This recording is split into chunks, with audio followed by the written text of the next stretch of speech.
ആലുവ മൂന്നാർ രാജപാത പുനർനിർമ്മാണം സംബന്ധിച്ച് കോടതി നിർദ്ദേശങ്ങൾ കൂടി പരിശോധിച്ച് തുടർ നടപടികൾ സ്വീകരിക്കുമെന്ന് പൊതുമരാമത്ത് ടൂറിസം വകുപ്പ് മന്ത്രി PA മുഹമ്മദ് റിയാസ് നിയമസഭയെ അറിയിച്ചു. ആലുവ മൂന്നാർ രാജപാതയുമായി ബന്ധപ്പെട്ട ആന്റണി ജോൺ MLAയുടെ സബ്മിഷന് മറുപടിയായിട്ടാണ് മന്ത്രി സഭയിൽ ഇക്കാര്യം വ്യക്തമാക്കിയത്. ആലുവ മൂന്നാർ രാജപാതയുമായി ബന്ധപ്പെട്ട ആന്റണി ജോൺ MLAയുടെ സബ്മിഷന് മറുപടിയായിട്ടാണ് രാജപാത പുനർനിർമ്മാണം കോടതി നിർദ്ദേശങ്ങൾ കൂടി പരിശോധിച്ച് തുടർ നടപടികൾ സ്വീകരിക്കുമെന്ന് പൊതുമരാമത്ത് ടൂറിസം വകുപ്പ് മന്ത്രി PA മുഹമ്മദ് റിയാസ് നിയമസഭയെ അറിയിച്ചത്.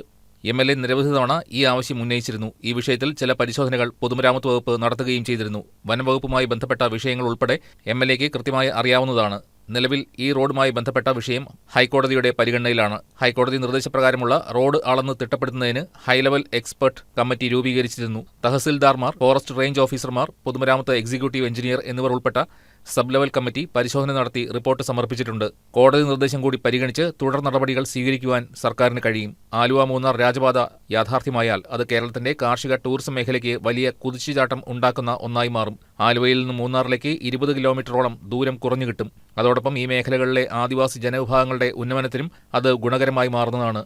അതുകൊണ്ടുതന്നെ വനം വകുപ്പുമായി ഉൾപ്പെടെ തുടർന്ന് സംസാരിച്ച് ഇതിന്റെ സാധ്യതകൾ തുടർന്ന് പരിശോധിക്കുമെന്നും മന്ത്രി സബ്മിഷന് മറുപടിയായി നിയമസഭയെ അറിയിച്ചു.